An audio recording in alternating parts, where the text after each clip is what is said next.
and welcome you to this. We're now looking at the implications of the budget of the 15th of March on the support and help for people in Wales. Just a quick kind of reminder about what the budget was saying by way of its messaging. It says the short-term outlook was better than expected. We're not going to be technically in a recession in their thoughts. And things like the cost of the energy support package has dropped because gas prices have dropped, and therefore public borrowing is expected to be less than it was. So vaguely not good news, but better news than was expected, I think, from the budget itself. The real question that's been asked is, it was presented as a budget for growth.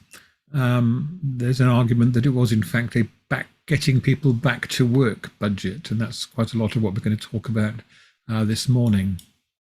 The inflation forecast still says that it's now expected to have just about peaked, although last week, surprisingly, we found out that it had gone up a little bit again there, but expected to fall really, really severely by the end of 2023, and more than had been forecast earlier, according to the budget. That doesn't, of course, mean that things get cheaper. It just means that on the previous 12 months figures, they won't have gone up as much as they, if you like, they had already. The effect on real disposable income, though, of that inflation and the other moves around kind of benefits and employment and so forth, is that we're not expecting real incomes to get to the pre-COVID pandemic level until 2028. So over the next few years, people are going to be worse off in real terms than they were a couple of years ago. And of course, as always, the people who are worse off the most will be those who already have the least. Because we had an inflation of 10.1% measured in September last year, that has meant that the benefits in the main will have increased by that same 10.1% index figure next month, except that not all the benefits are increasing by that amount. So there's no increase in local housing allowances, which is a real nightmare for people paying private rents. Although, of course, housing benefits and universal credit rates do go up, but the maximum amount of help that people can get is still being limited by those local housing allowance figures. No increase in bereavement support payments, no increase in the child dependency increases for a lot of the of national insurance benefits, no increase in the childcare element of working tax credit, no increase in the family element of child tax credit.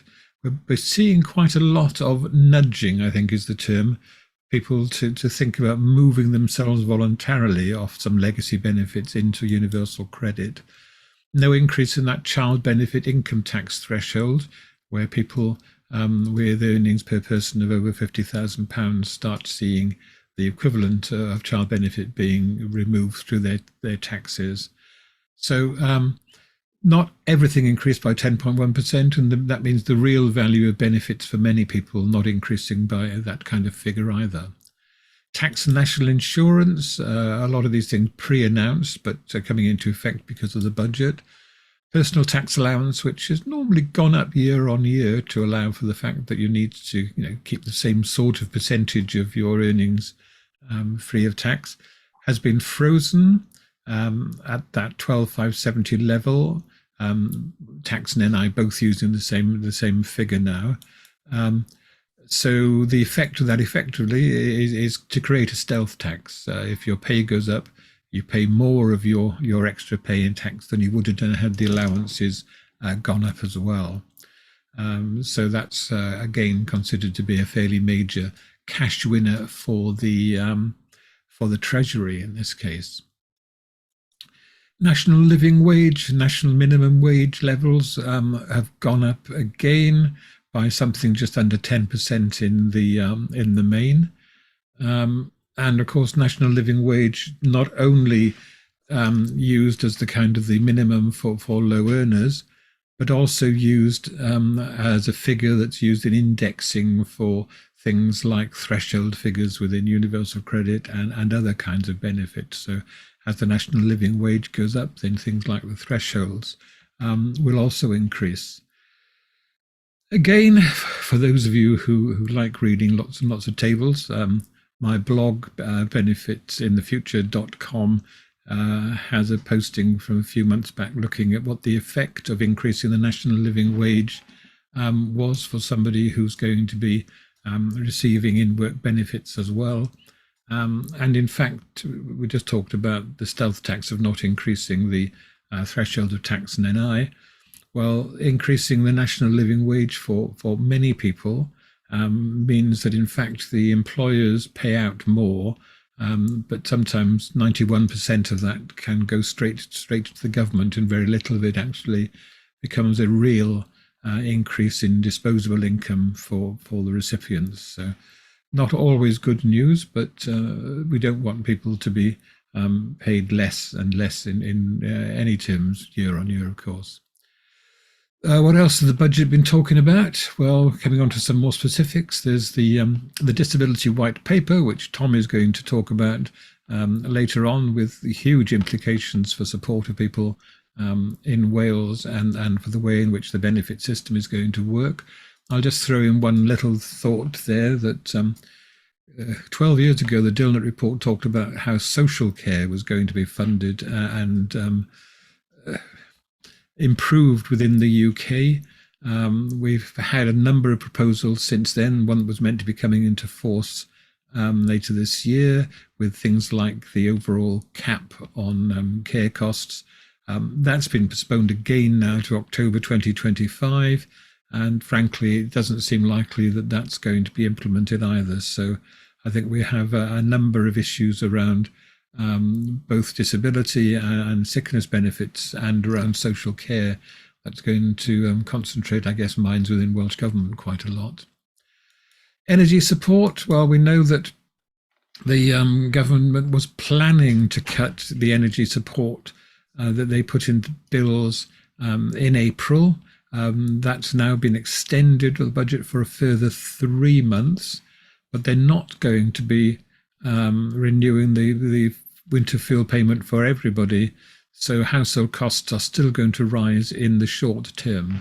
The average, and remember it's only an average, they were going to, it's still varied according to the number of units you use, but the family average, which had been kind of pitched at around £2,500, had been due to rise to £3,000 in April, but now it's going to remain at that £2,500 because an extra 3 months worth of support to the energy supply companies is going into practice there. They're moving the bill, the iniquitous bill increases that prepayment meter customers have had, where they've paid more per unit than people on direct debit charges.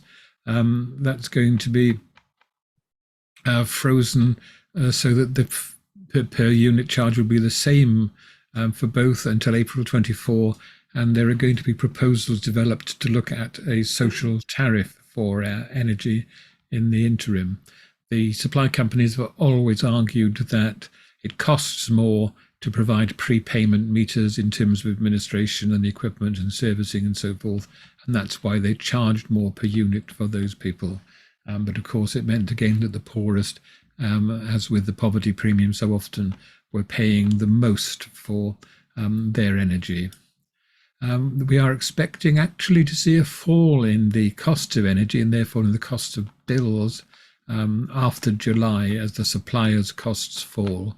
Wholesale gas prices have been falling for quite some time now, even though that hasn't been reflected in the rather strange formula that's used to work out what the supply costs are for consumers.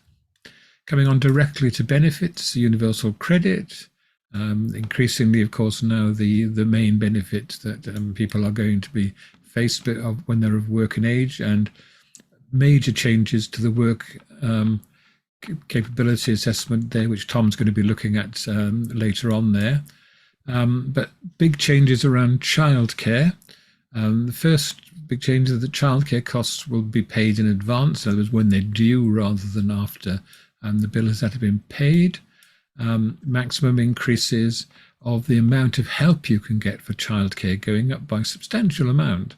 Maximum of £951 for one child and £16.30 for two or more children. So a lot more help there for people tending to work more. It's an increase of almost 50%. That's from July. So there's no April increase there. So from April to July, it's still the non-increased rate from last year that's in place. It's again, in terms of that nudging I mentioned, the fact that the childcare help and working tax credits is not increasing might make it apparently more attractive, and for many people really more attractive, to switch to universal credit voluntarily from working tax credit. But people do really need to be encouraged to check that and to be very careful. Talk to an advisor or use the online benefit calculators to compare them, like Turn to Us and so forth. The payment in advance and claiming back, it's unclear whether that's for every payment or whether it's a one only, just for the first one, to try and kick things off. We're waiting to see the details around that one, but some people have said their understanding is that that advance payment is once only when people are starting with the childcare costs. So waiting to see what that one is there. More good news for universal credit is they're making sanctions harsher. Oh, actually, that isn't good news, but it's unsurprising news from universal credit. They've said they're going to make sanctions applied more rigorously to those who fail to meet strict work search requirements or choose not to take up a reasonable job offer. Well, I think we've seen those advisors at the sharp end have seen since the height of the pandemic, when things were being eased, sanctions being already applied more rigorously and certainly applied to many more people. So how much worse things can be, we will no doubt find out in the future there.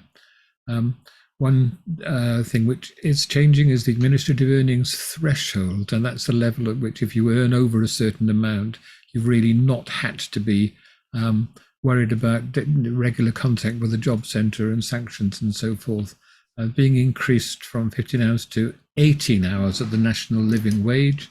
And of course, the increase in the national living wage amount means that the actual money number there is higher again than it was. So anybody working below this level will receive more coach support alongside that more intensive conditionality regime. And support is one of those terms that different people would define the meaning, I think, quite differently.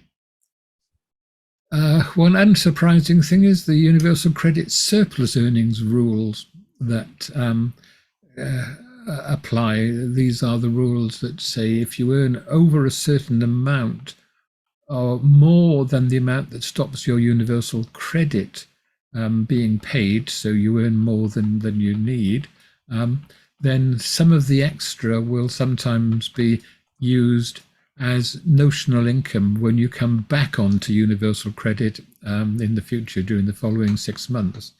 The figure's been set at £300 in regulations for many years, but the relevant threshold has been temporarily set at £2,500 for each of the years since they introduced the regulations, and it's been extended again to £2,500. That means that if you happen to come off universal credit and you've earned less than £2,500 more than the amount that takes you off UC, then the surplus earning rules don't apply. You have to have earned at least £2,500 extra in order for them to apply. Really likely to hit people that get a big bonus or something in 1 month and are then lifted off universal credit because of that. So the £300 figure that's in the regulations, which would of course mean that an awful lot more people would be hit by it, has never been in force. And I have to say that my own feeling is that I'll find it surprised if it ever comes into force at that level, because it would cause an enormous amount of administrative problems as well as causing sort of real difficulties in calculations and real difficulties for the people affected by it. Cost of living support, again, the energy crisis and so forth has brought in quite a lot of stuff here. We've lost the, or we're going to be losing the support payable to everybody, but we're going to be continuing to see their support paid to people who are on means-tested benefits. So if you're getting UC or pension credit or one of the new style kind of employment support or job seekers allowance things, all the IS or tax credits, then you're going to get a £301 cost of living payment. The date announced yesterday that matters is the 25th of February. So effectively, if you were getting payments for a period between the 26th of January and the 5th of February, then you'll qualify for that first one of the tranches of the cost of living payments that are going to be paid over the course of the next year. Also applies if you qualify for that period, but that's established later on, then you can get that 300 payment there. So for example, pension credit, if you qualify, if you claim that later and it's backdated into that period, you would qualify. And that means that if you claimed pension credit by the 19th of May and qualified for the backdating, you'd still qualify as having been effectively receiving the payment on those on that crucial date and date period and qualify for that first £301. No need to apply for it, they say, unless, of course, it turns out that you should qualify for it and don't get it, when you will then need to jump up and down and shout. The actual payments are going to be issued from April the 25th up to the 17th of May, so it comes as a kind of a no one big bang day, but gradually over that period. So if you haven't heard anything by the 17th of May and you think that you're entitled to it or your clients are entitled to it, then's the time to shout.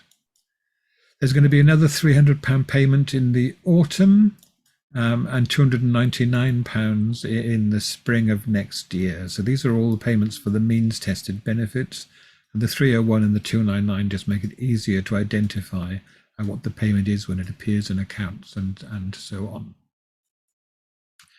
Estimated 422,000 households in Wales will qualify for that help. So quite a lot of money going to quite a lot of people. So really important to check that people on those benefits during that period do get that payment through.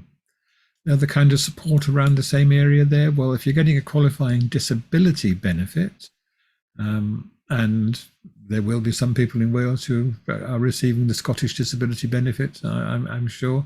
Then again, almost 500,000 people in Wales who will be getting a £150 payment. We don't yet know what the dates for those are. And for pensioners, there'll be an extra £300 going on to the winter fuel payment, again for the 23-24 winter. So quite a lot of help again there for that cold period. Qualifying dates will be announced later on in the year. We don't know yet what's happening to the warm home discount. We're waiting for details around that.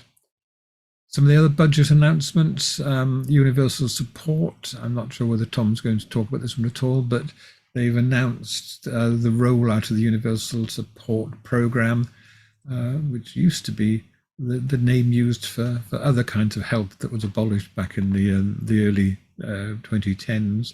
The idea here is it's trying to match people who want to work with the kind of vacancies that would be appropriate, and funding, training and workplace support, up to £4,000 of spend per person there.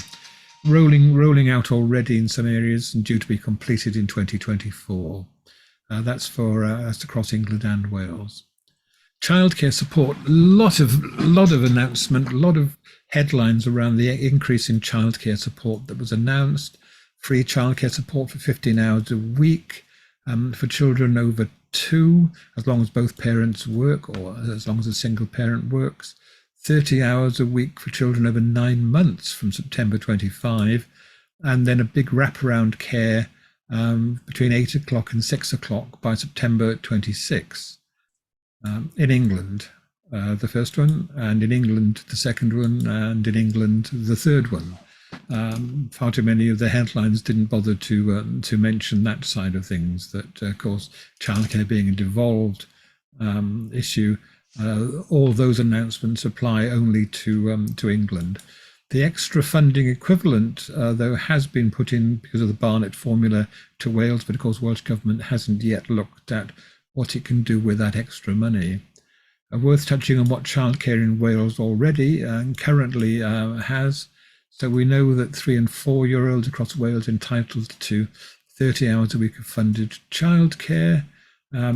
Has to be split, some on early education and some on general childcare, but you can divide the hours up. In order to get it, parents must be in work, earning a minimum, again, of 16 hours a week at national living wage, or if they're younger than 23, the national minimum wage that applies to them, and less than £100,000 a year. So again, that amount goes up as the national living wage and minimum wages go up there.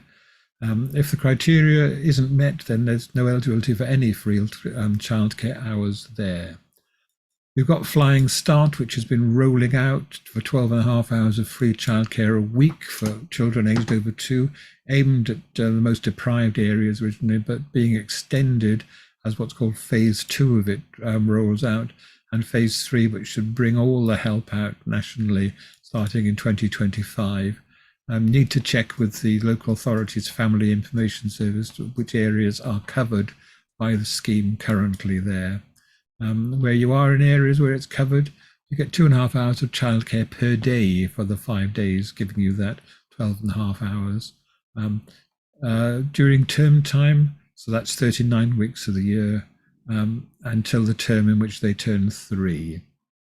Other kinds of childcare help in Wales, remember we've got childcare grant for students, often sort of missed out there. So if you're an undergraduate student with children, you can, again on a means tested basis, get help with up to 85% of the costs for childcare, matching that percentage that Universal Credit has, although of course you can't get both of them. You can't get the UC help and the childcare grant help at the same time. And if you get no help at all from the state, then there is still the tax-free childcare scheme that people often forget about. Only about 25% of people eligible for it get it. Child's got to be under 11 or 16 if they're disabled. Again, earning over the national living wage and less than 100,000. And you need to do it via an online childcare account. But many people qualifying for that, eligible for it, just don't get it.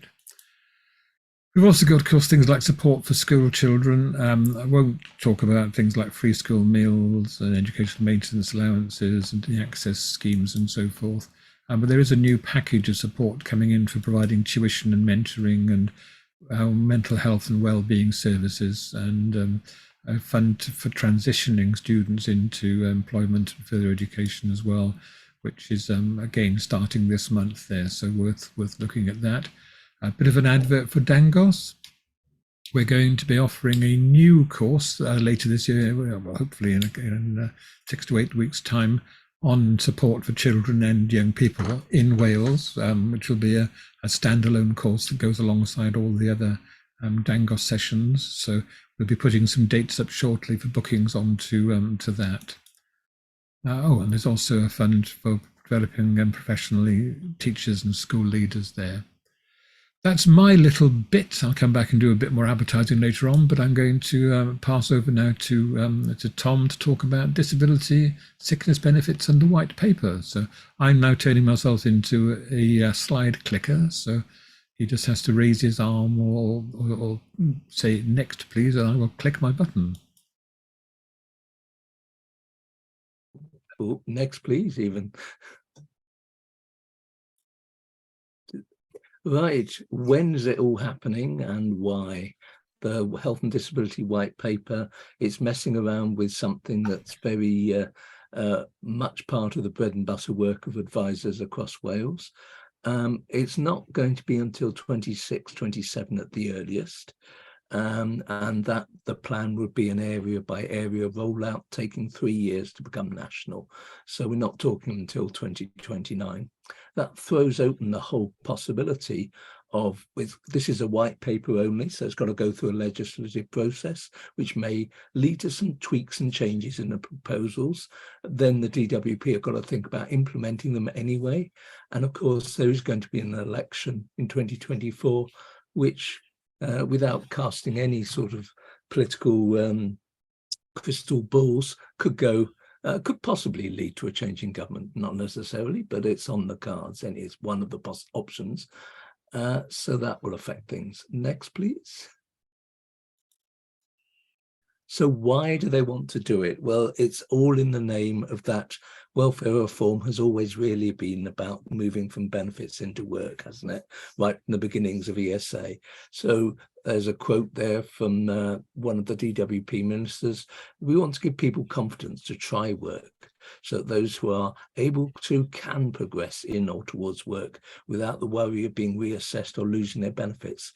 And there is a real point there that although there were generous provisions under ESA, the permitted work ones were made more generous, and they're sort of not as secure under universal credit, but there's still something like that there. There's always that contradiction between, if I succeed and dip my toe in the water, do a bit of work, will I get into real problems the next time I'm reassessed for the work capability assessment?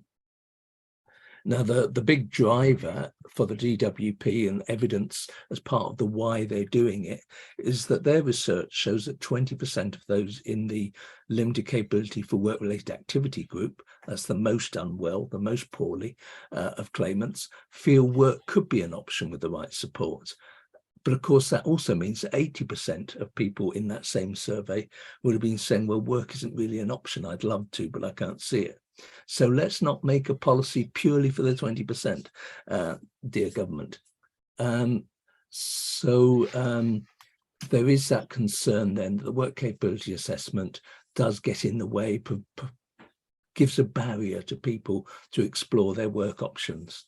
But there's whereas bringing in the PIP assessment instead would be a better, a more secure way of doing it. And indeed, to some extent it is, because PIP doesn't say anything about whether you, in theory, doesn't say anything about whether you can work or not. You can be in full-time work, as 20% of PIP claimants are, and be fully entitled to your PIP. However, there is still a concern, a policy issue of people being worried about what happens to their PIP assessment if they succeed in work the next time around. A lesser issue, but it's still there. There were some recommendations made by the Social Security Advisory Committee on that to try and improve that particular barrier. But those do not feature as part of the white paper at all. So next page, please. So what would actually change? The big headline is to abolish the work capability assessment within universal credit. So the work capability assessment, WCA for short, currently used by both universal credit and ESA to determine your eligibility for sickness benefits. By sickness benefits, I mean when you're making a distinction between them and the disability benefits. So sickness benefits is a basic income when you're unable to work, whereas disability benefits are to help with the extra costs of day-to-day living and moving around, whether you work or not. So abolishing that WCA has two big effects. First effect, next point, is the amount of money that you might get from universal credit. So goodbye to the limited capability for work element. Some people still get that, although it is very restrained for new claims. And goodbye to the much bigger limited capability for work-related activity element, which is equivalent universal credit's version of the support component. So they go. What comes in instead will be a new universal credit health element. Your eligibility for that is going to be based on your entitlement to personal independence payment. They're talking about it being the same rate as the LCWRA element.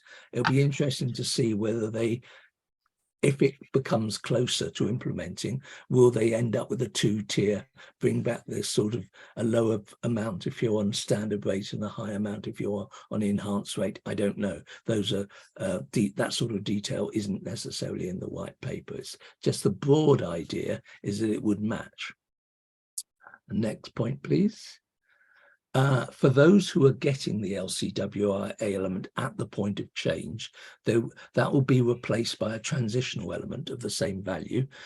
But so people who are in the support group getting the LCWRA element are not going to suddenly lose 390 quid a month when the change comes in, but they will have a transitional element instead. So the following month, exactly the same money, but of course over time that transitional element will erode with benefit increases, or if you become entitled to an extra amount, and it can be completely lost overnight in certain changes of circumstances too. So the same rules about losing your transitional element will be a worry for people at that point. Next, please. The other side to it all is the work conditionality. In some ways, it's almost as important or more important than the cash. So what happens at the moment is if you pass the WCA, in other words, you're have some limited capability. If you don't pass it, well, then you're a job seeker and off you go. You're still within universal credit, but you wouldn't get any concessions there. But if you're in the 30% who pass just with limited capability for work, you are in a work requirements group, which does the same as a work-related activity in ESA. You've got to do work-focused interviews, you've got to do work preparation. But 70%, the majority, it was supposed to be the other way around when ESA was dreamt of, but it's always been this way around. So if you're in the 70% of people who are also in the limited capability for work-related activity group, or in old money, that's the support group for ESA talk, then you don't have any work requirements. You're free to join in all these wonderful schemes and universal support and so on, but you don't have to do anything. You concentrate on getting better. Next point, please. So that all goes. So with it, it's restrictive. It's a hell of an effort. It really stresses people out having to go through the WCA, but it's also there gives you a certain certainty. And instead, we're going to have personalized health conditionality approach. In other words, it's going to be down to your universal credit work coach. Now that kind of reproduces exactly what happens at the moment. When you if you first become unwell whilst you're on universal credit, or perhaps you claim universal credit because you become unwell, if you're waiting for your first work capability assessment, you are technically in the all work requirements group, a full-on job seeker. But of course, it's then down to your universal credit work coach to negotiate that down, moderate it down a little bit, or what a lot of quite good and enthusiastic and supportive work coaches may not realize is they can switch them off altogether.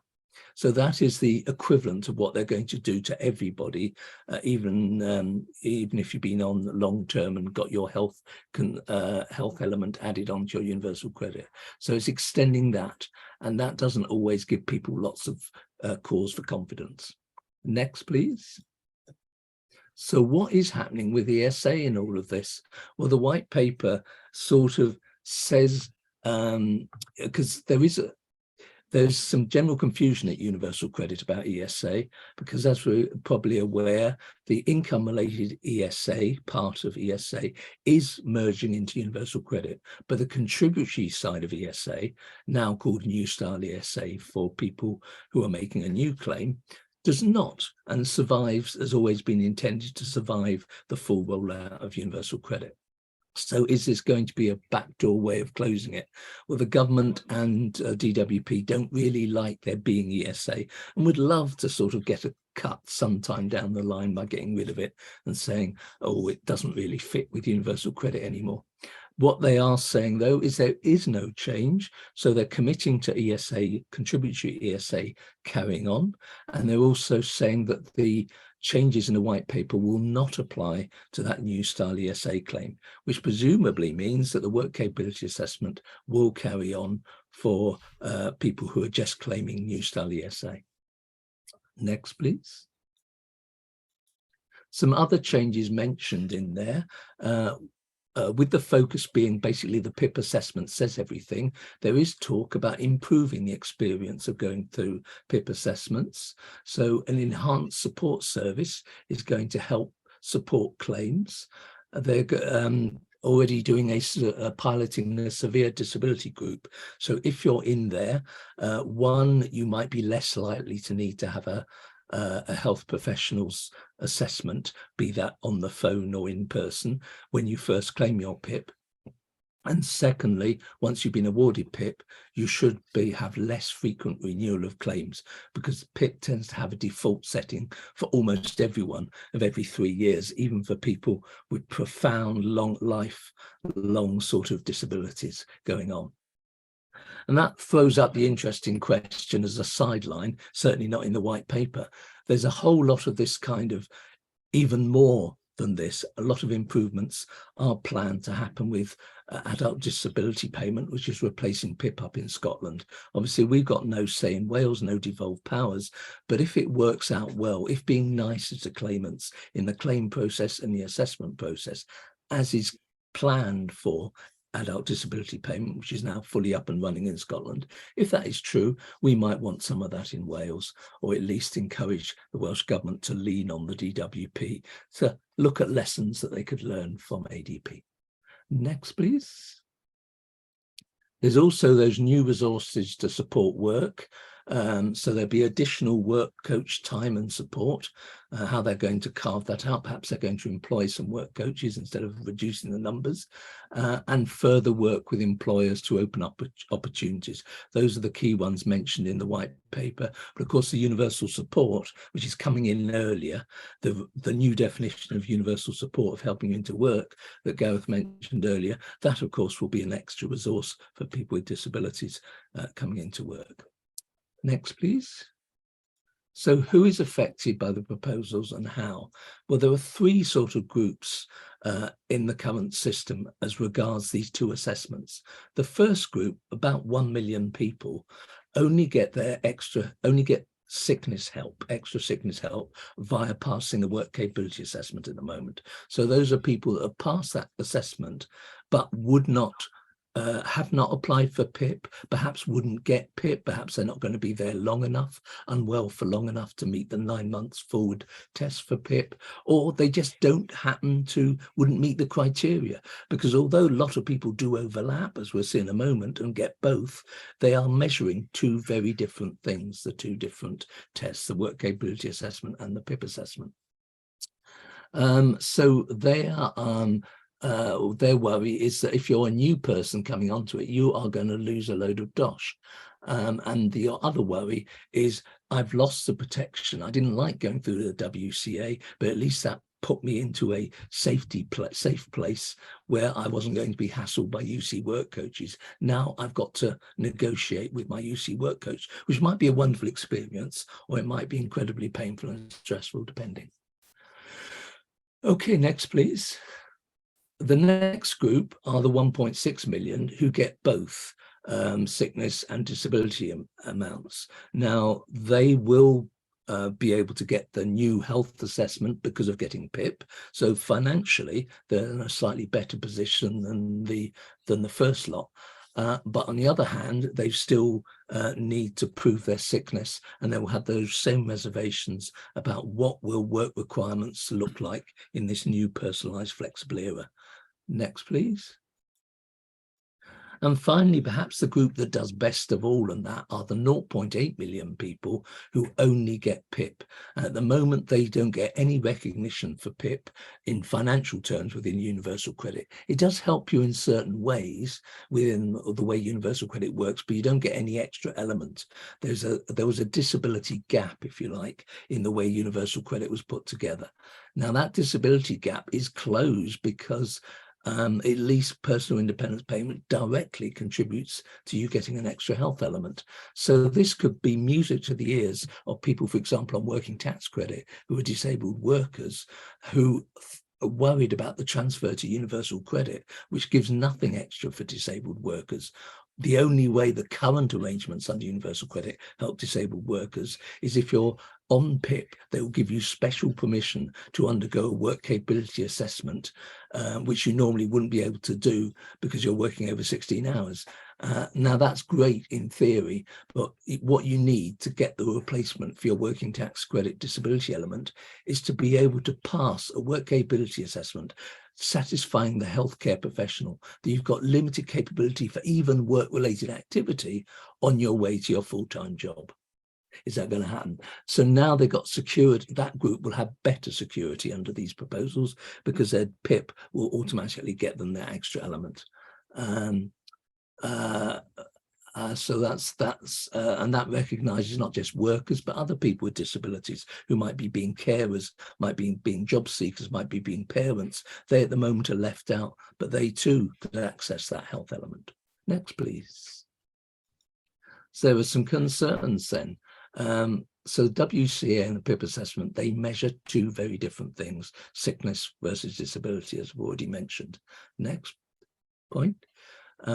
So a large group who can pass a WCA but could not genuinely, even with all the appeals and brilliant cases made by advisors, would not meet the PIP criteria, they lose their LCWRA, and that's worth £390 at the new post-April rates, £390 a month. That is a huge potential loss.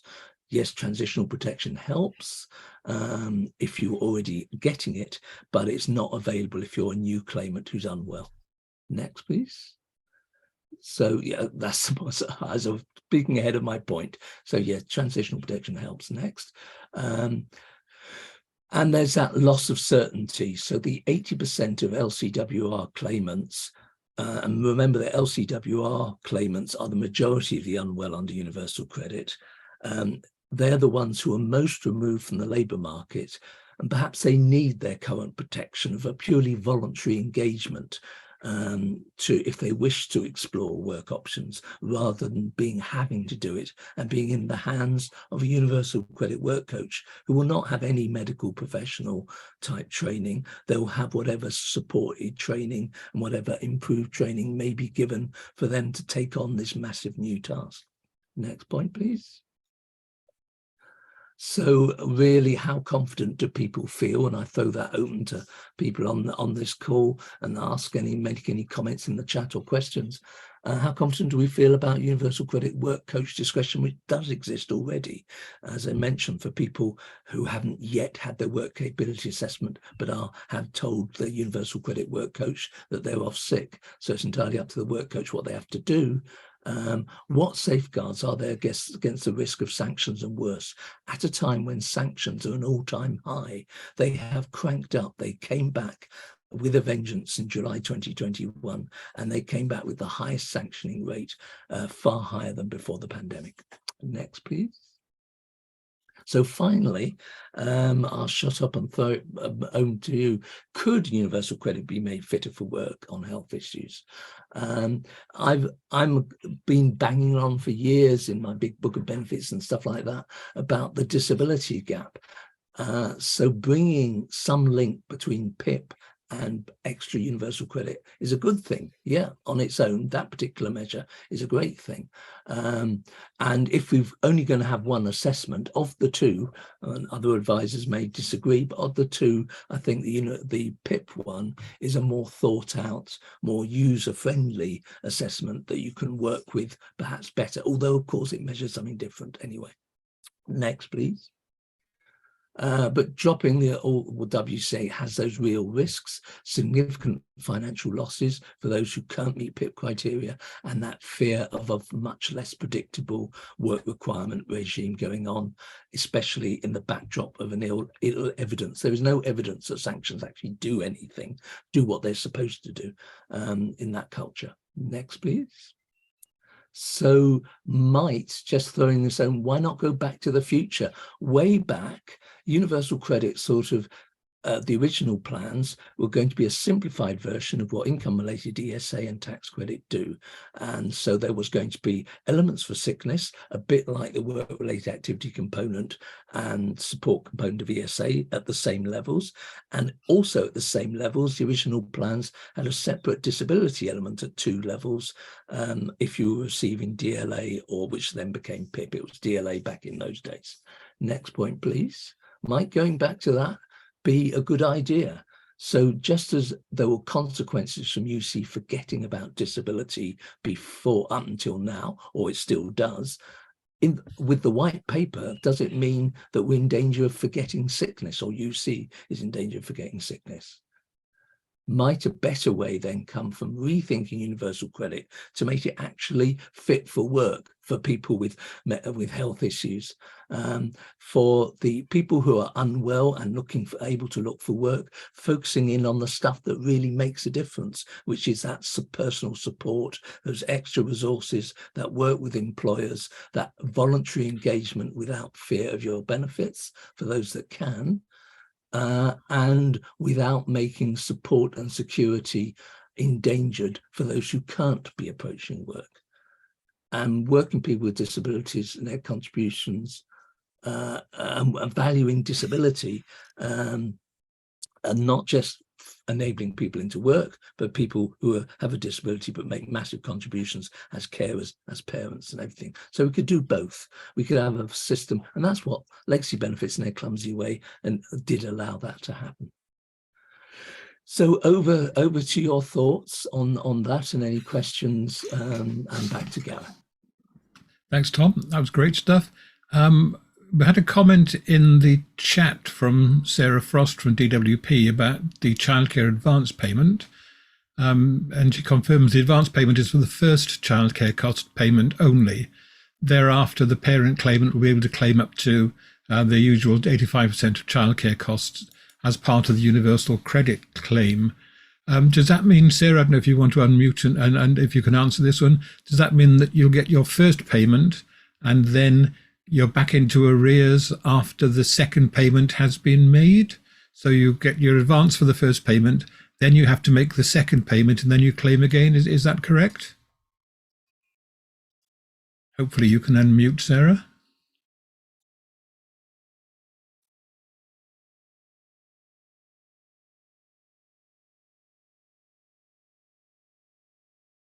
Or if you want to pop the answer back into the chat, we'll pick that one up as we go through with the Q&A.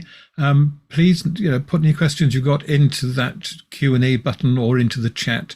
We'll pick them up. I'll just do a very brief bit of Dangos information for you before we hit the Q&A stuff that Sam's going to be moderating.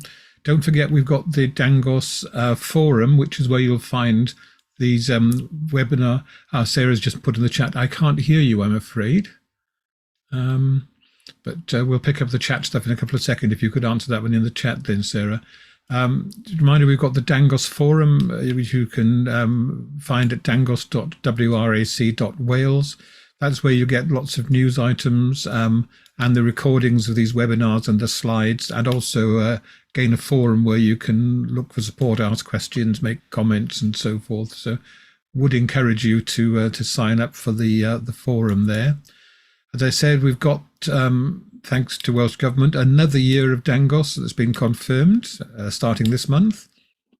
So we will be continuing with the basic and the intermediate sessions, both as public sessions booked via the dangos.wales or dangos.cymru websites using Eventbrite.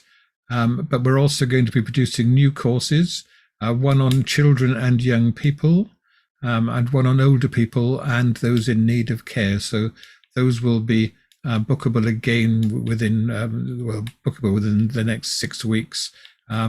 And I think those will run alongside the main sessions. They're available to anybody with an interest in those areas. Don't forget, of course, then you've got the information pack, you've got these webinars, you've got the forums. So I will pass over to Sam now to see what kind of questions we've got coming in. As I said, Sarah, if you can sort of just type an answer to that point in the chat, that would be good. There's also, I see, a chat point, which I will treat as a question for Tom as the first kick-off. Does this mean the end of using ESA Regulation 35 to secure the health element? And maybe you can explain 35 to us. So, yeah, 35 will be that sort of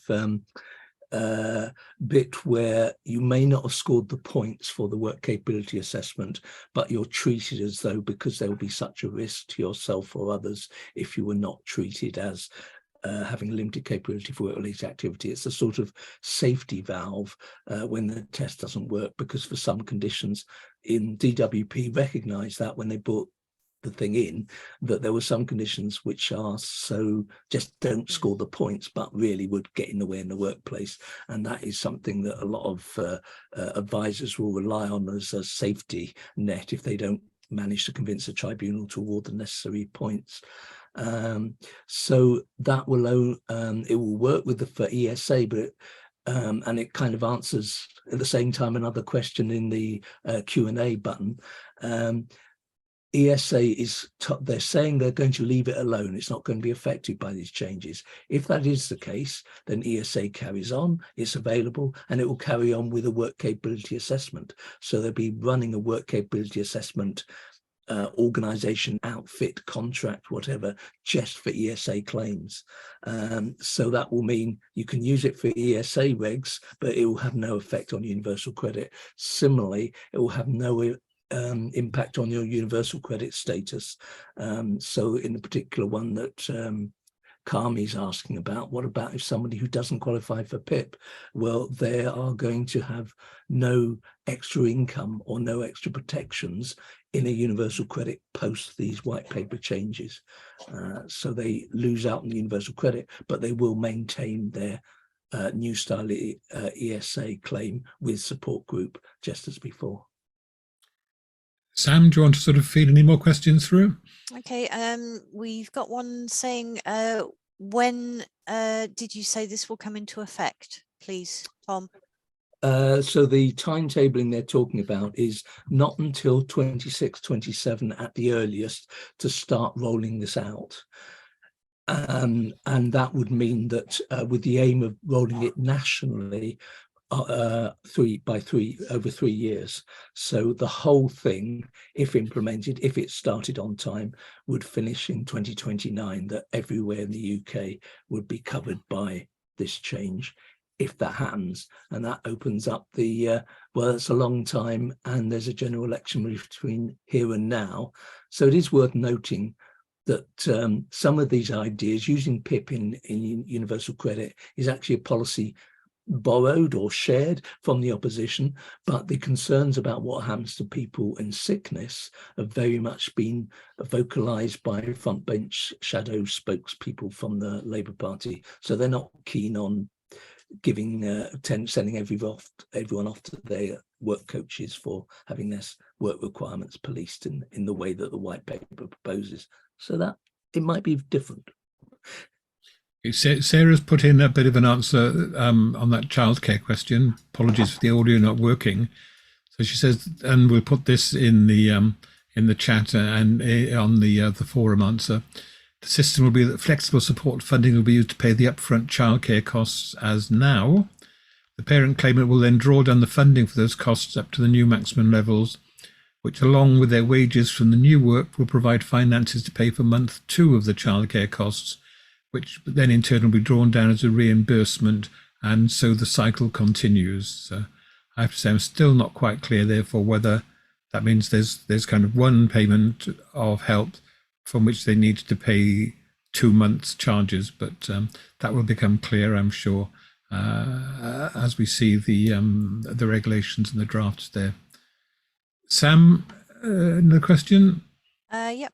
Will there be guidelines that the DWP have to adhere to when making the decision on who is fit for work? Well, there are some sort of general guidelines which are available to work coaches at the moment, because they are, as I mentioned, implementing this for people who haven't yet had who are waiting for their first work capability assessment. They're under this regime of the future. There isn't much talk about any firmer guidelines than exist at the moment. Most of the current guidelines, when you look at them, are all about, don't forget that work can really help somebody who's having a difficult time with their mental health. It can at the right time, but not when they first applied, and they're in the midst of a mental health crisis.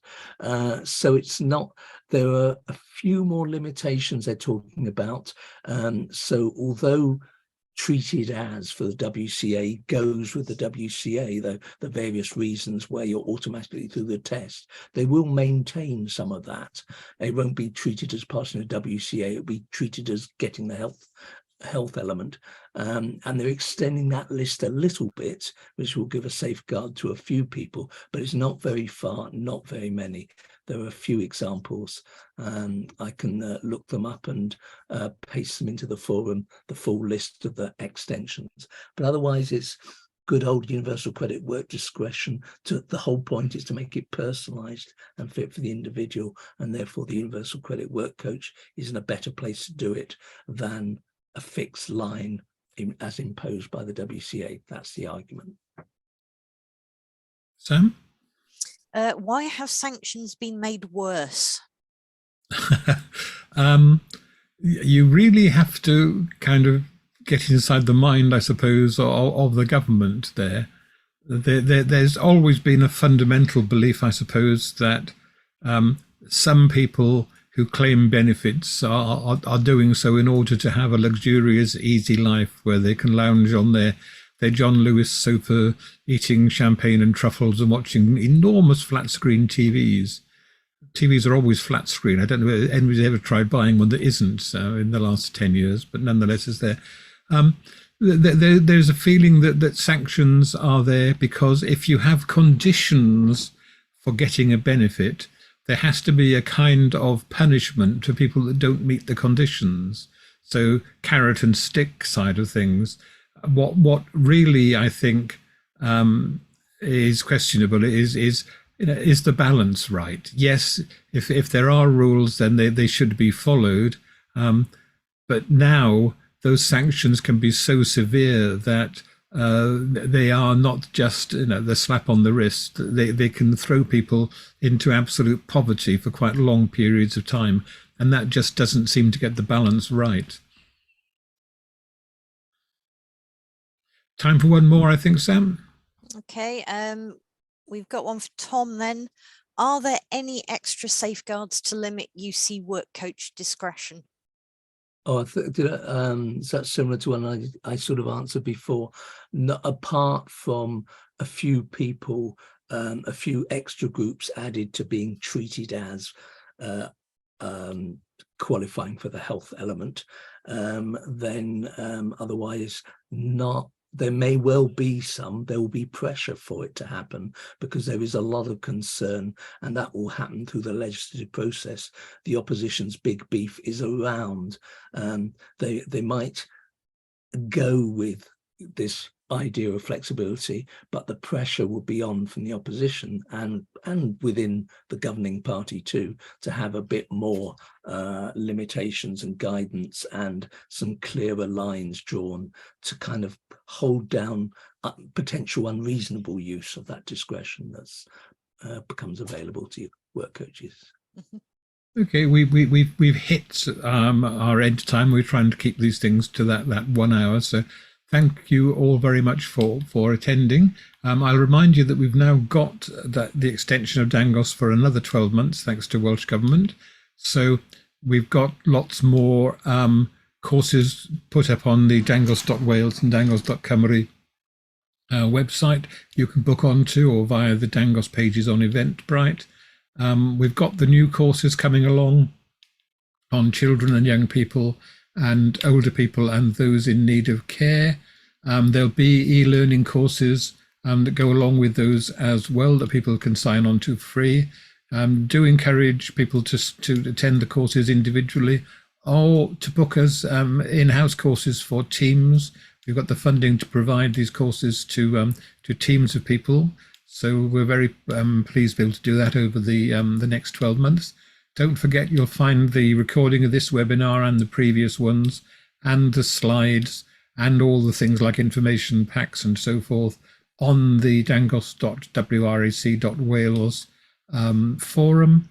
And we'll be putting up the details of next month's webinar once we've confirmed the speaker and the subject really soon. So Thank you once again, and talk to you in a seminar, in a meeting, or on the forum really shortly. Thanks. Bye-bye.